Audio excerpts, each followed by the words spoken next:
can really dance. And this is by, I think it's Giles Andreae. Giraffes can't dance. I wonder why giraffes can't dance. Why do you think they can't dance? Yes. Because they're too big and they might run over people.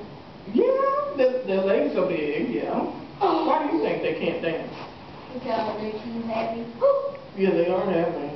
Yes. They don't know, because they don't know what a dance is. Yes. Because their legs are going to fall down. Could be, yes. Why do you think?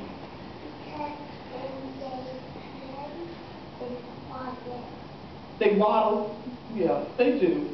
Yes. They are too huge. They will slip and fall down and knock the whole city down. The whole city down? Yeah, they could. They probably can knock a building. Yes. King Kong.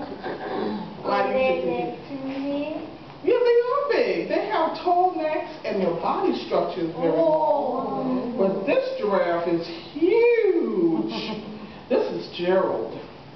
Gerald was a tall giraffe whose neck was long and slim, but his knees were awfully crooked and his legs were rather thin.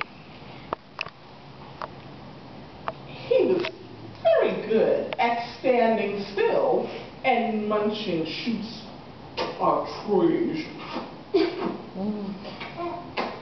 But when he tried to run around, he buckled at the knees. Kaplump. Look at him. Poor Gerald. Now, every year in Africa, they hold the jungle dance where every single animal turns up to skip and prance. And this year, when the day arrived, poor Gerald felt so sad because when it came to dancing, he was very bad. The warthogs started waltzing. And the rhinos, they were rocking and rolling. And the lions, they danced some tango. That was an elegant and bold. So elegant and bold. And the chimps, all they did was a cha-cha-cha with a very Latin feel. And the 8 baboons, they teamed up for a splendid Scottish reel. So their feet were going.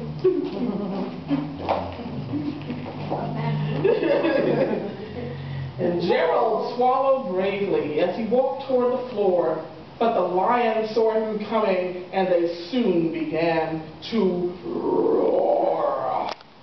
Hey, look at that clumsy Gerald! The animals sneered. Giraffes can't dance, you silly fool. Oh, Gerald, you're so weird. You were teasing for Gerald? No, he's so bad. So Gerald simply froze up. He was rooted to the spot. They're right, he thought. I'm useless. Oh, I feel like such a clot. So he crept off from the dance floor and he started walking home. He'd never felt so sad before. So sad. Oh.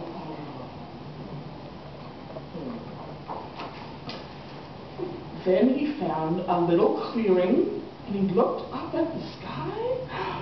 The moon can be so beautiful, he whispered with a sigh. Excuse me, coughed the cricket, who'd seen Gerald earlier along. Sometimes when you're different, you just need a different song. Listen to the swaying grass and listen to the trees. Oh, to me, the sweetest music is those branches in the breeze. So imagine that the lovely moon is playing just for you. Everything makes music if you really wanted to. Some wise information from the cricket. With that, the cricket smiled and picked up his little violin, and then Gerald felt his body do the most amazing thing. His hooves had started shuffling, making circles on the ground, and then his neck, it was gently swaying.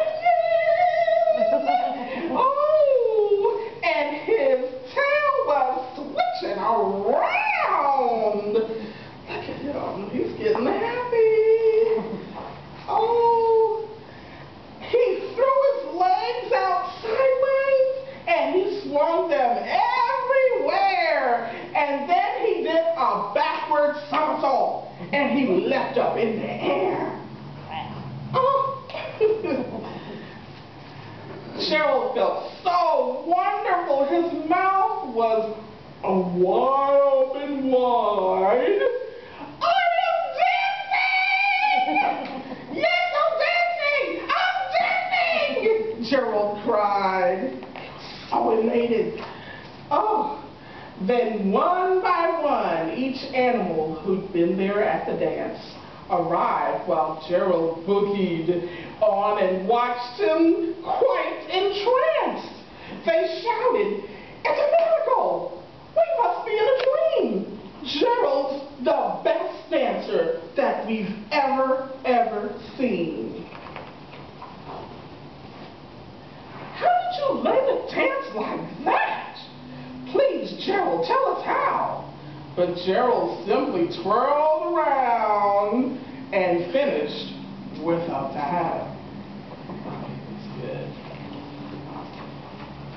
And then he raised his head and he looked up at the moon and stars above.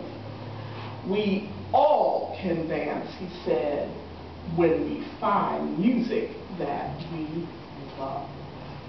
Isn't that great? Yes. Yes, and I know all of you can dance because I just saw you boogie. Well, that was wonderful. I'm so glad you came to Storytime today. And so we're going to close with our open shut them song.